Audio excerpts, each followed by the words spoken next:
നല്ല ടേസ്റ്റി ആയിട്ടുള്ള fruits custard തയ്യാറാക്കി നോക്കാം. അതിന് വേണ്ടിയിട്ട് 1.5 കപ്പ് പാൽ ഒന്ന് തിളപ്പിച്ചെടുക്കുന്നുണ്ട്. ഇനി ഇതിലേക്ക് 2 ടേബിൾ സ്പൂൺ കസ്റ്റർഡ് പൗഡർ എടുത്തിട്ടുണ്ട്. അതിൽ കുറച്ച് പാലൊഴിച്ച് ഒന്ന് കട്ടയില്ലാതെ ഒന്ന് മിക്സ് ചെയ്തെടുത്തതിന് ശേഷം പാലിലേക്ക് ഒഴിച്ചു കൊടുക്കുന്നുണ്ട്.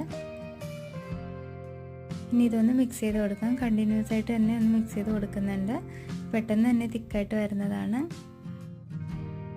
ഇതൊന്ന് ചെറുതായിട്ട് തിക്കായി വന്നിട്ടുണ്ട്. ഈ സമയത്തൊന്ന് ഫ്ലെയിം ഓഫ് ചെയ്ത് കൊടുക്കുന്നുണ്ട്. ഇതിപ്പോൾ തണുത്തിട്ടുണ്ട്. ഇനി ഇതിലേക്ക് ഫ്രൂട്ട്സ് എല്ലാം ആഡ് ചെയ്ത് കൊടുക്കുന്നുണ്ട്. നിങ്ങൾക്ക് ഇഷ്ടമുള്ള നട്ട്സൊക്കെ ഇതിലേക്ക് ആഡ് ചെയ്ത് കൊടുക്കാവുന്നതേ ഉള്ളൂ. നല്ല ടേസ്റ്റി ആയിട്ടുള്ളൊരു ഡിസേർട്ടാണ്. ട്രൈ ചെയ്ത് നോക്കണം. ഞാൻ ഇതിലേക്ക് മധുരത്തിന് ആവശ്യമായിട്ടുള്ള ഷുഗറും കൂടി ആഡ് ചെയ്ത് കൊടുക്കുന്നുണ്ട്. നിങ്ങൾക്ക് എത്രയാണോ മധുരം വേണ്ടത് അതിനനുസരിച്ച് ആഡ് ചെയ്ത് കൊടുക്കുക. എന്നിട്ട് നന്നായിട്ടൊന്ന് മിക്സ് ചെയ്ത് കൊടുക്കാം. ഇതൊന്ന് ഫ്രിഡ്ജിൽ വെച്ച് തണുപ്പിച്ചെടുത്തിട്ടുണ്ടെങ്കിൽ കുറച്ചുകൂടി തിക്കായിട്ട് വരും. അപ്പോൾ അതേപോലെ നല്ല ടേസ്റ്റി ആയിട്ടും ഉണ്ടാവും. ട്രൈ ചെയ്ത് നോക്കുക. താങ്ക്